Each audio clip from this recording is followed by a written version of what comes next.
행복하고 보람된 신앙의 여정을 위하여 향하여 오늘은 아브라함의 얘기를 좀 나누려고 합니다. 나이가 75이다 그러면 적은 나이가 아닙니다. 그 당시로서는 노년입니다. 이미 자식 생산하는 기한은 끝났고 대개 그때는 7, 80, 8, 90, 100살을 넘기기 힘든 때였습니다. 물론 창세기 노아 홍수 이전에는 수백 년을 산 이야기들이 많이 있지만 노아 홍수 이후에 짐승을 먹어라, 핏째 먹지는 말지만 모든 걸 다 먹어라, 그러나 너희의 세월은 120년이 되리라 라고 말씀하셨고 120을 넘긴 사람도 그렇게 많지는 않는 그런 때였기 때문에 지금이나 그때나 비슷한 때입니다. 대개 사람들은 나이가 들면 옛날 얘기 많이 합니다. 젊었을 때에, 돈 많았을 때에, 내가 소시적에. 그리고 나이가 들면 이제 어떤 희망, 소망, 꿈 그런 건 점점 없어질 나이예요. 그런데 오늘 본문에 보면 아브라함이 75세가 되었을 때 주님이, 우리 하나님께서 나타나셔서 그것도 수고했다, 너 참 잘 살았다 그렇게 말하는 게 아니라 너 일어나라 그리고 가라. 사람을 불러서 어디 떠나라 가라 그러면 좀 젊을 때 해야지, 나이 인생 후반에서 이제 여생을 조금 편안하게 익숙한 삶에서 좀 편안하게 있을 만한데 그때 일어나 떠나라 가라 그러는 말은 사실 나이에 걸맞지 않는 명령입니다. 75이 젊은 때가 아니라는 거예요. 그런데 성경 전체를 통해서 볼 때에 75세에 부름받은 이 아브라함의 신앙 그리고 그의 여정과 삶을 가만히 아브라함의 일생을 아는 우리 익숙한 성도들은 이 아브라함의 얘기를 통해서 이야, 하나님 말씀을 순종한다는 것은 나이의 문제가 아니로구나. 누구든지 하나님 말씀을 받고 순종하면 하나님은 그 나이에도 쓰시는 거로구나 하는 이 믿음의 확신을 갖게 된다는 겁니다. 중요한 것은요, 삶의 새로운 길을 가는 여정이라는 것은 환경의 문제도 아니고 나이의 문제도 아니고 그 나이에 맞게 하나님은 다 사용하신다. 순종하기만 하면, 하나님의 말씀만 하신다면. 오늘 본문에 나오는 말을 보면 12장 1절부터 나오는 집을 떠나라, 내가 너에게 보여줄, 아직 보여주지 않았습니다, 보여줄 땅으로 가라. 그리고 그 다음에 약속이 나옵니다. 두 가지 명령입니다. 여기를 떠나라, 그리고 일단 나가라. 그런데 사람 편에서 보면은 참 힘겨운 얘기지만 믿음의 순종을 하는 사람 편에서 보면 내가 너에게 복을 주리라, 내가 너를 창대하게 하리라, 너는 복이 될지라. 옛날 성경에는 복의 근원이 될지라. 떠난다는 것, 그게 뭐죠? 익숙한 삶의 환경, 안정된 삶의 자리를 박차고 일어나서 새로운 삶을 향한 도전입니다. 인생은 나이가 어떻든 상황이 어떻든 묵은 과거에 그냥 눌러앉아서 새로운 도전을 거절하는 게으른 영적 자세인가, 아니면 남들이 볼 때는 저건 다 끝난 인생인데 그래도 여전히 꿈을 갖고 하나님 앞에 소명 갖고 새로움을 향해 발돋움하는, 그래서 그것이 자신과 자손과 후대까지 놀라운 은혜를 끼치는 이 삶의 결론을 향한 발걸음인가. 여러분, 떠난다는 것은요 간단한 게 아니잖아요. 일주일 또는 한 달, 아니 며칠 동안 어디를 떠나려 그러면 뭐 준비하는 것도 많고 준비하다 보면 아유, 그냥 주저앉을까? 떠난다는 게 뭘 의미하느냐? 우선 아브라함의 주변 사람들, 친척들이 볼 때 떠난다는 건 바보예요. 안정된 삶의 장소, 예? 알지도 못하는 곳을 향해 나가는 공동체의 입장에서 보면 배반입니다. 그리고 그것은 분리입니다. 그들이 볼 때 저건 어리석은 겁니다. 그런데 그 자신에게 볼 때도 사실은 그것은 위험천만한 도전입니다. 문제는 하나님 보실 때는 그 순종이 하나님 앞에 축복의 문이요, 새로운 역사를 쓰는 관문이 된다는 거예요. 여러분들, 신앙이라는 것은요, 때로 누구의 입장에서 내 삶을 영위해가는가, 내 주변의 사람들이 나를 볼 때에 어떻게 생각할 것인가에 따라서 주저앉고 그들에게 맞춰 사는 방식이 있고, 또는 위험천만한 일 같지만 한번 도전해보고 더 나아가 그것이 하나님이 나를 향한 소명이라고 생각할 때는 담대하게 누구 눈치 볼 것 없이 하나님 중심의 삶을 살아가는 이 모습들, 결국 신앙이라는 것은 누구의 관점에서 누구의 눈높이에 따라 살아가는 것인가. 얼마나 많은 사람들이 교회를 들어올 때나 또는 떠날 때에 하나님 중심의 삶과 하나님의 뜻을 쫓지 않고 누가 말 한마디 했다고 해서 시커둥해서 속상해서 떠나고, 누가 하는 말 한마디에 속이 뒤집혀서 신앙을 포기하는 일들을 보면 답답하지요. 하나님께로부터 받았던 은혜는 다 어디 간 건가? 그 삶의 어렵고 역경의 삶 속에서 하나님을 저분은 어떻게 생각하는 것인가? 남이 말하는 한마디에 충격받고 눕고 교회를 떠난다면 그게 과연 하나님 중심의 삶인가? 목사의 설교는 무슨 의미가 있었던 것인가 하는 생각을 종종 하게 된다는 겁니다. 물론 살다 보면 남의 눈치를 안 볼 수는 없지만 신앙의 중심 속에서 남이 나에게 말하는 것, 그거 너무 상처받지 말고 그저 하나님이 나와 관계하는, 내가 소명을 찾아서 열심히 부르심에 순종하는 삶을 살아가는 우리 모든 성도들 되시기를 바랍니다. 하나님께서 아브라함을 부르셨을 때는요, 그 다음 성경을 쭉 보면 아하, 이래서 하나님이 떠나라 그런 거로구나. 그 순간에 그 말씀은 이해가 안 됩니다. 부모가 자식에게 어떤 일을 시킬 때 우리 아이들의 생각은 지금 내가 힘든데, 근데 부모는 벌써 그걸 통해서 인내심을 갖게 하고 그 미래를 향해서 생각을 하잖아요. 하나님께서 주시는 모든 말씀은 아무런 뜻 없이 인생을 고달프게 만들고 힘겹게 만들기 위해 주신 말씀은 한 말씀도 없다는 사실을 기억하시고, 주시는 말씀 속에 나에게 적용되는 말씀이 되기를 바랍니다. 성경학자들이 갈대아 우르를 떠나, 하란을 떠나 가라고 한 역사적 배경을 가만히 보면 여기 갈대아 우르가 어딘가? 오늘날 말하면 여기 우르라는 것은 수메르의 도시 국가였고 하란은 메소포타미아의 상업 도시입니다. 유프라테스 티그리스 강 유역, 지금의 시리아 땅과 가나안 지역 접경에 이집트의 나일강 유역까지를 포함한 아주 비옥한 땅. 농사는 잘 됩니다. 상업도 잘 됩니다.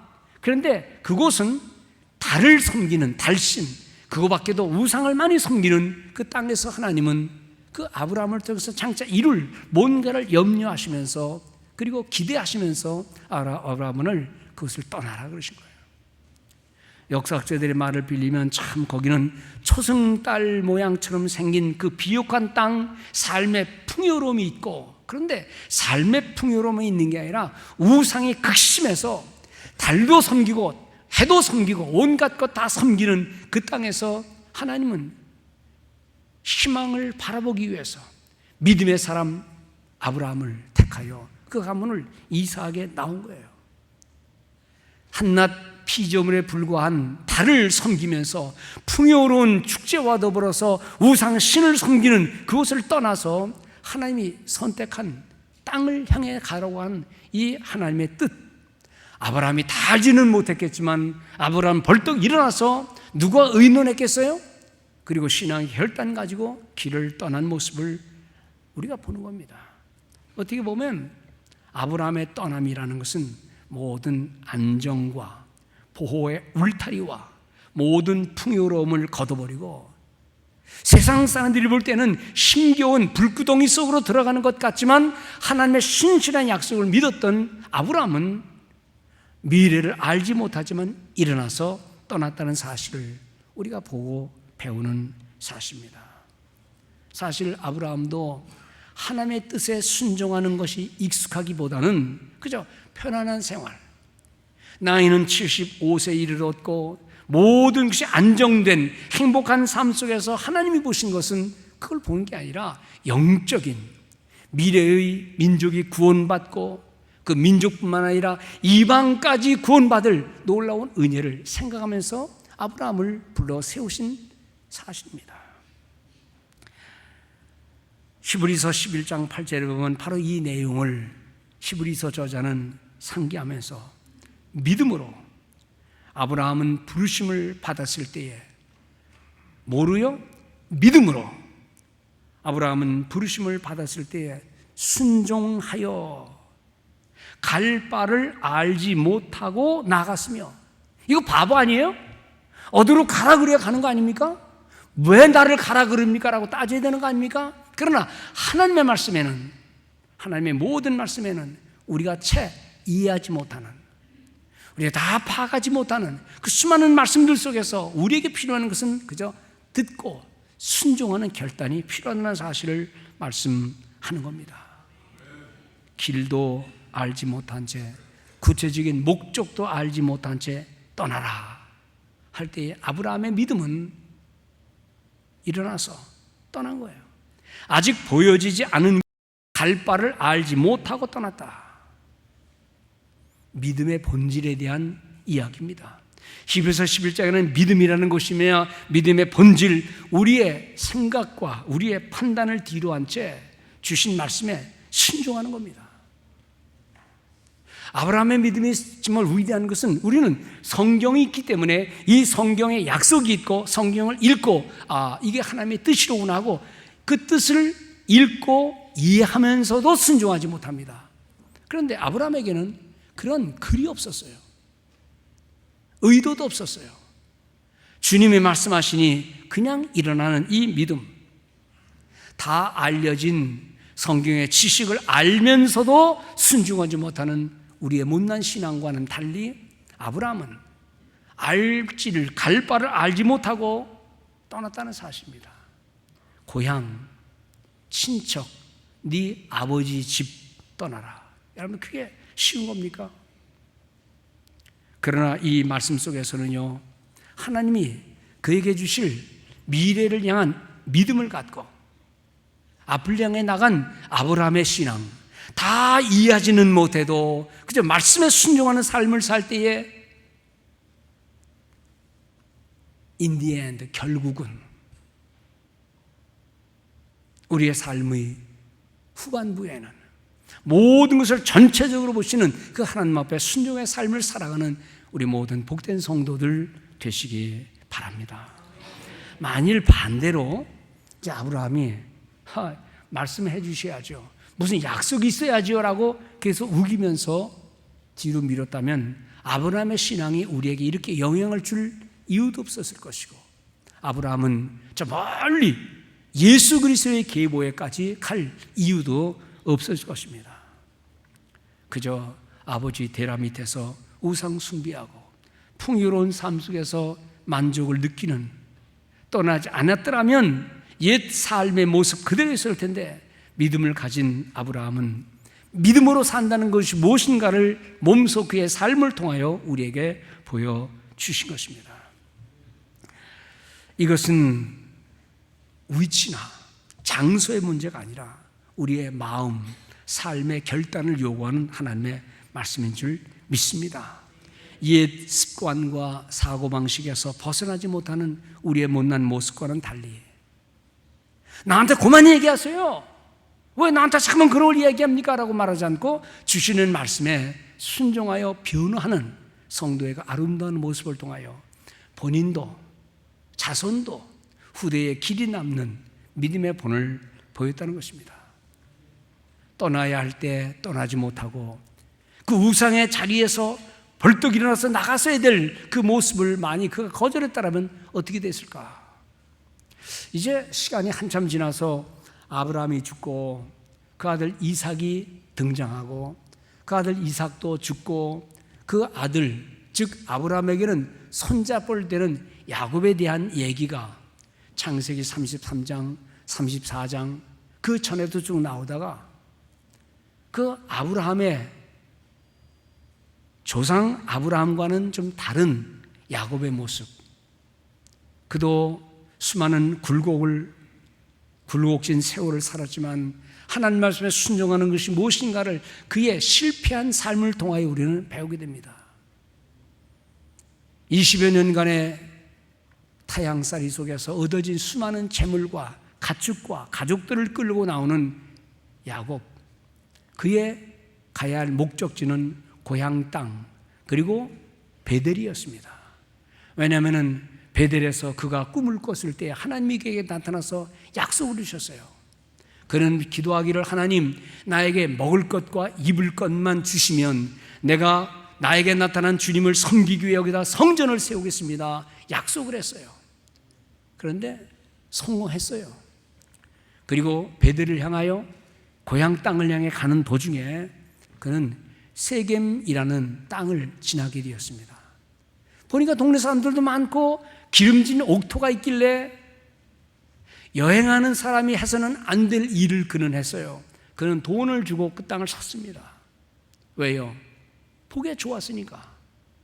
이제는 고만 고향 땅, 이제는 그런 타향살이 고만하고 정착을 해볼까 하는 세겜 땅을 사가지고 있다가 큰 코 다치죠.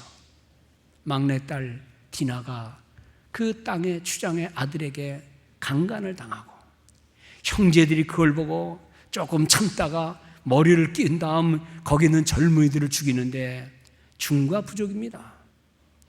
야곱의 식구는 여자들, 하인들, 어린아이들, 저쪽은 아예 민족을 이루는 거대한 집단입니다.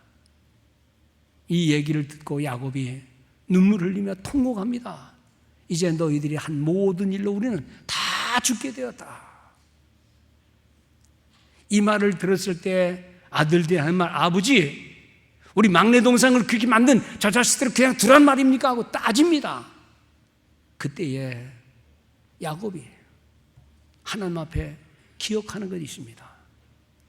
말 듣지 않는 자식들, 일은 다 벌려놓고 이제는 죽을 수밖에 없는 상황에서 야곱은 하나님 앞에 했던 약속을 생각합니다. 하나님이 그에게 나타났습니다. 너 베델로 가라.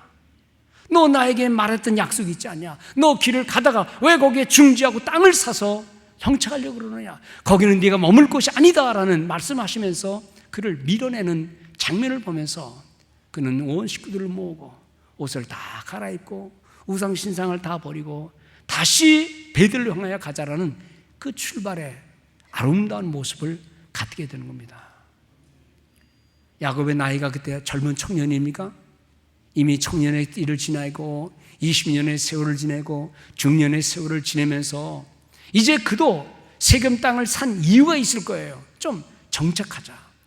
남의 집도 아니고 남의 땅도 아니고 나도 좀 정착하자라는 그런 생각을 했겠지만은 하나님께서는 아니 너는 가야 할 곳이 있다. 여전히 길을 가라라는 이 먼 지난날의 약속을 상기시킨 겁니다. 오늘 우리 신앙의 문제 속에서도 때로 우리가 삶의 어려움과 고난을 당할 때에 나는 야곱처럼 꾀를 부리면서 내 생각을 앞세우고 하나님이 내게 명령하시는 그 명령을 불순종하면서 삶의 익숙한 환경에 그대로 정착하면서 하나님이 내게 원하시는 그 부름에 순종하지 않은 그런 모습이 없는 것은 아닌가.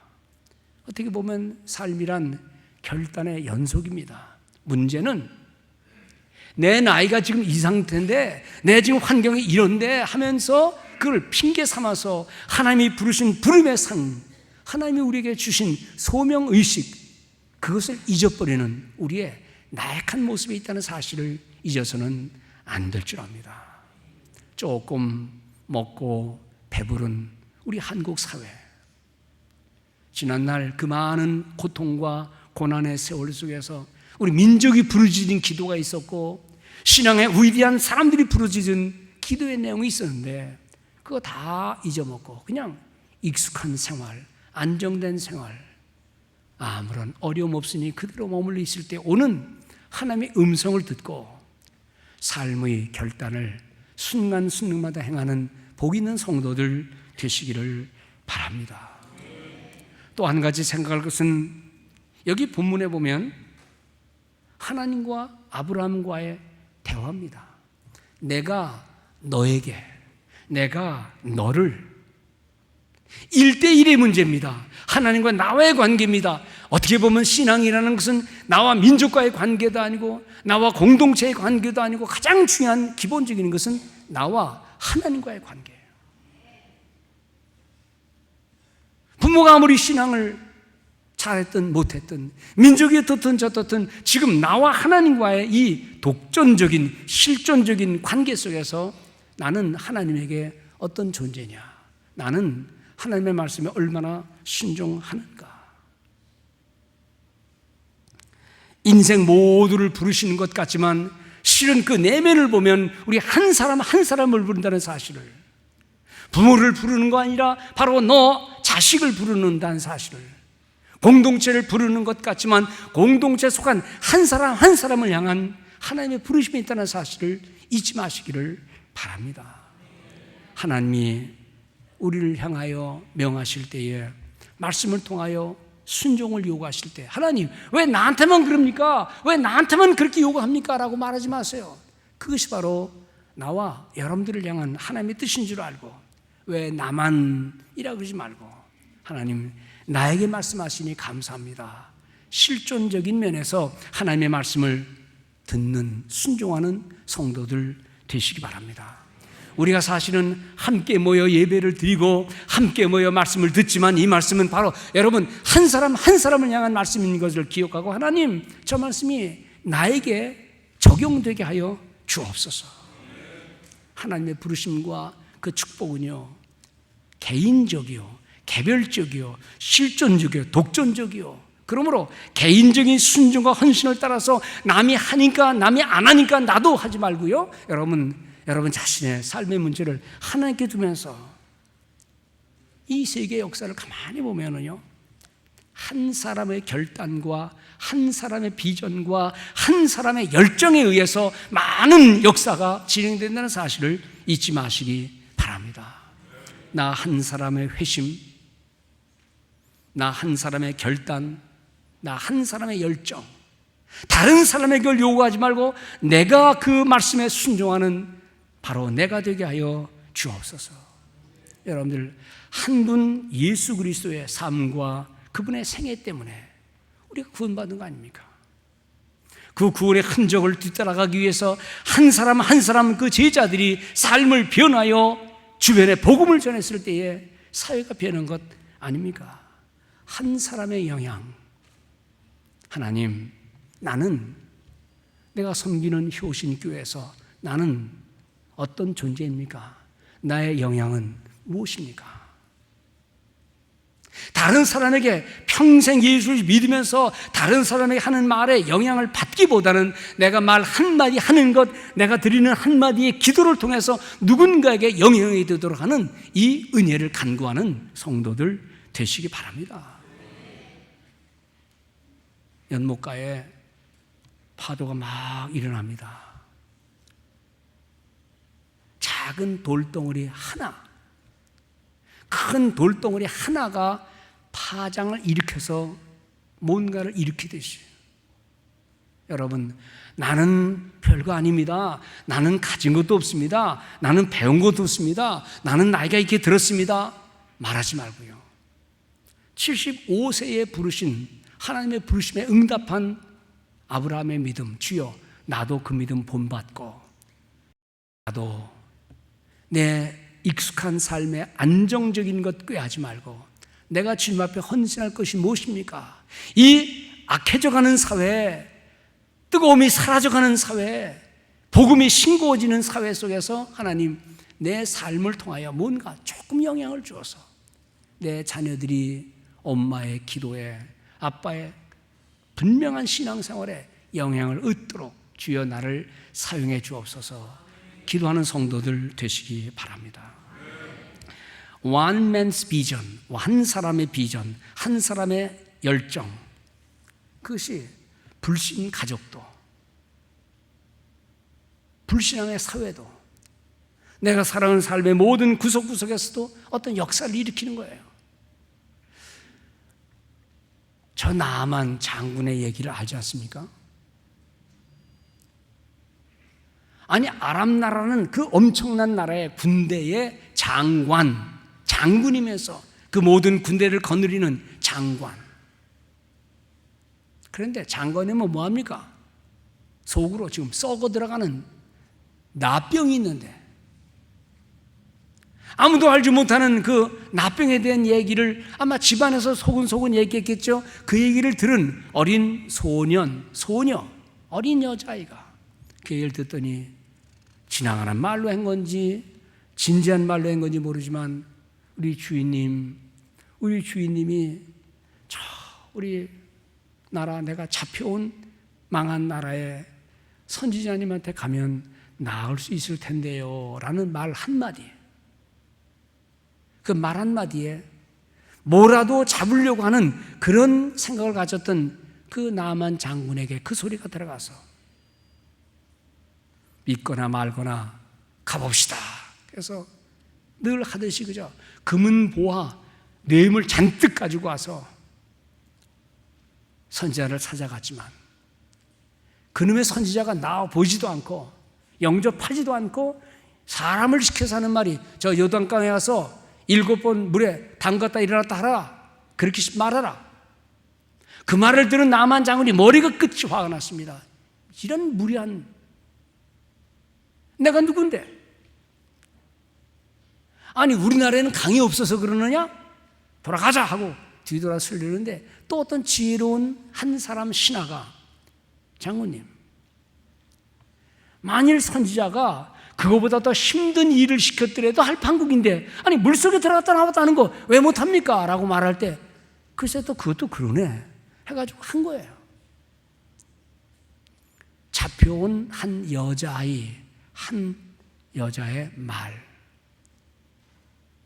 장관 밑에 있던 신하 한 사람의 지혜로운 말, 한 사람의 솔직하고 믿음 있는 말 한마디에 나만 장군이 다 낫고 다시는 이스라엘과 아람 사이에 전쟁이 없게 한 이 위대한 역사를 한 아이의 모습에서 보는 겁니다. 분노가 일고 소화딱지가 나고 서로 칼부림할 수 있는 그런 상황에서 한 사람의 화해자가 말 한마디 하는 것 때문에 싸움이 그치고 분노가 그치는 일들을 우리는 종종 본다는 겁니다. 누구 때문에요?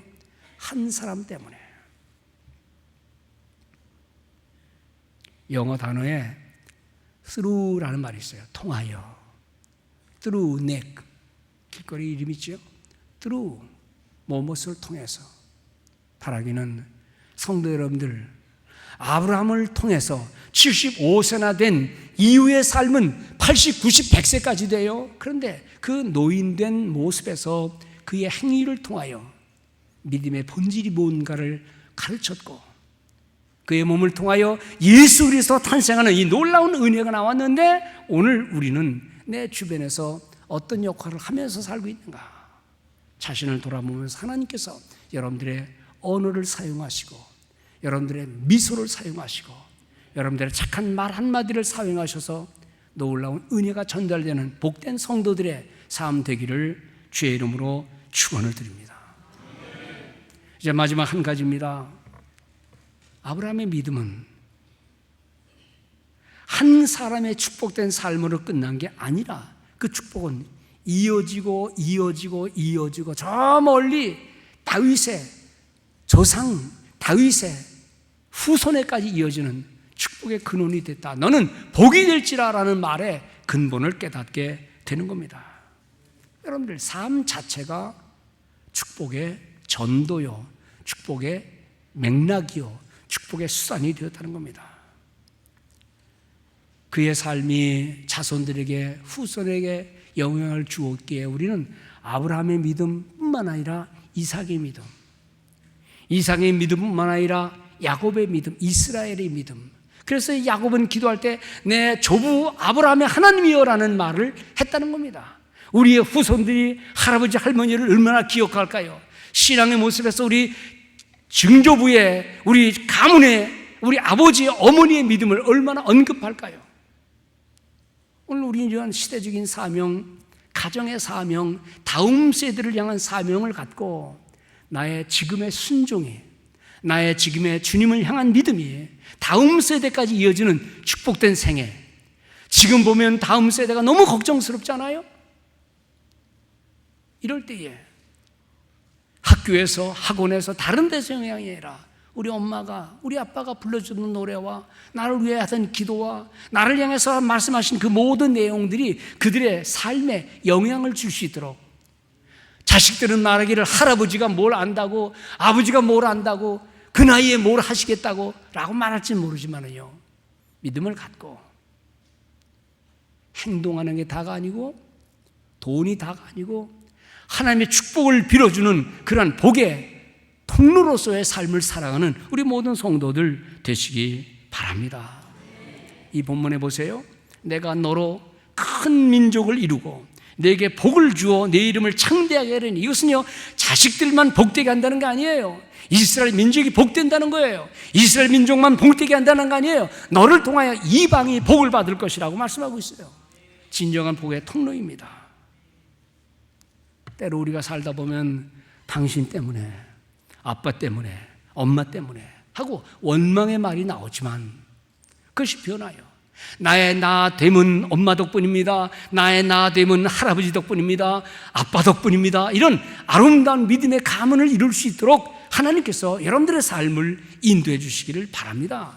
그것은 바로 아브라함의 순종이 있다는 사실을 잊지 마시고, 주어진 계시의 말씀에 그저 앞을 모르지만 말씀대로 살고 순종하면 하나님이 복을 주실 것이라는 이 믿음을 갖고 남은 삶을 살아가는 우리 모든 성도들 되시기 바랍니다. 갈라디아서 3장 8절에 보면 아주 멋있는 말씀이 있습니다. 하나님이 이방을 믿음으로 말미암아 의로 정하기 위해서, 보세요, 아브라함의 얘기를 하는 겁니다. 여기 보면 아브라함에게 먼저 복음을 전하사 모든 이방이 너로 말미암아 복을 받게 한다. 여러분들, 이방이 복을 받는다. 이방의 빛을 비추는 예수 그리스도의 생애를 아브라함에게서부터 시작하는 거예요. 놀랍지 않습니까? 한 사람에게 복을 주려고 부른 줄 알았는데, 친척과 가문에게, 민족에게 복을 줄 줄 알았는데, 아브라함의 한 순종이 이방을 믿음으로 말미암아 의로 정하기 위해서, 교회의 사명입니다. 성도의 사명입니다. 우리의 사명입니다.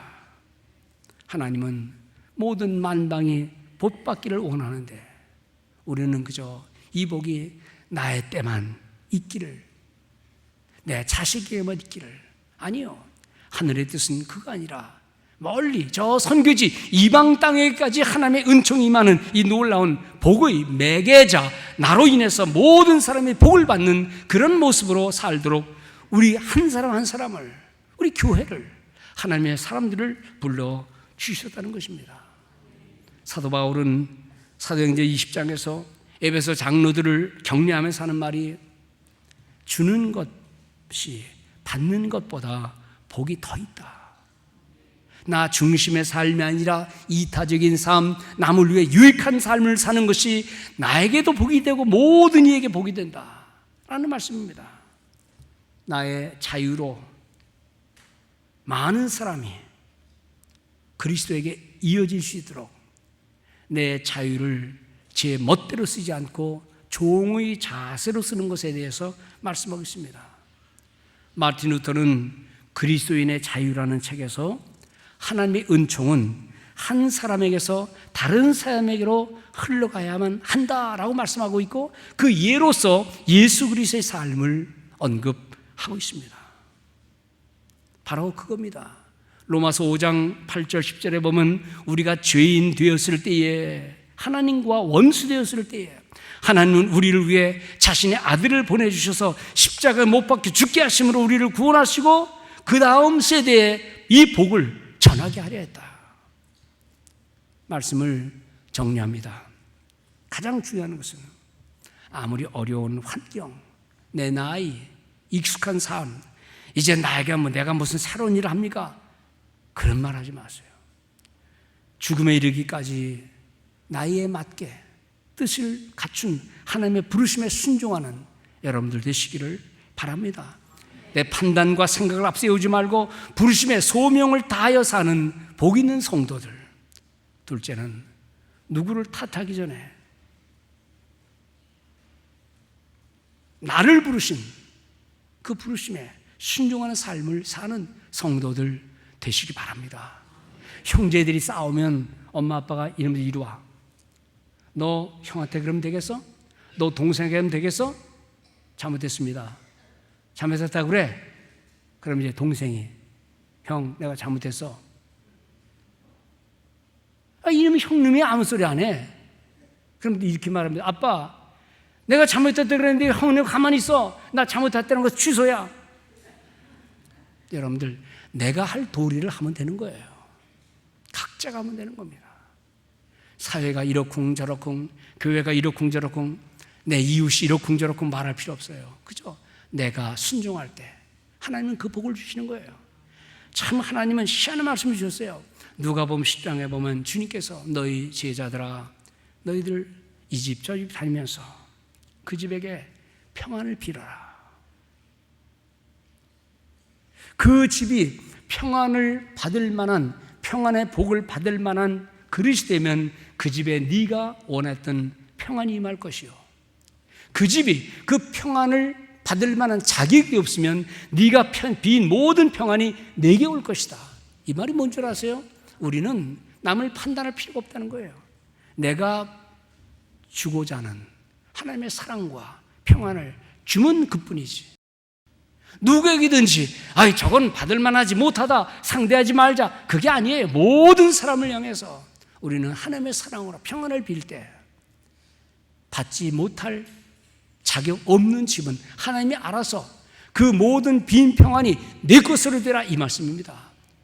여러분들 그저 우리는 말씀에 순종하는 성도 되면 그것으로 만족하는 성도들 되시기 바랍니다. 그리고 내가 받은 모든 구원의 은혜, 이것이 내 자녀들과 내 친척과 민족과 더 나아가서 이방에까지 영향을 주는 복음의 아름다운 열매가 만들어지는 우리 모든 성도의 삶과 교회의 헌신이 있기를 바랍니다. 남을 행복하게 하는 성도의 근본 자세, 교회의 분명한 소명, 이 믿음을 따라, 아브라함의 믿음을 따라 살아가는 복 있는 성도 되시기를 주의 이름으로 축원을 드립니다.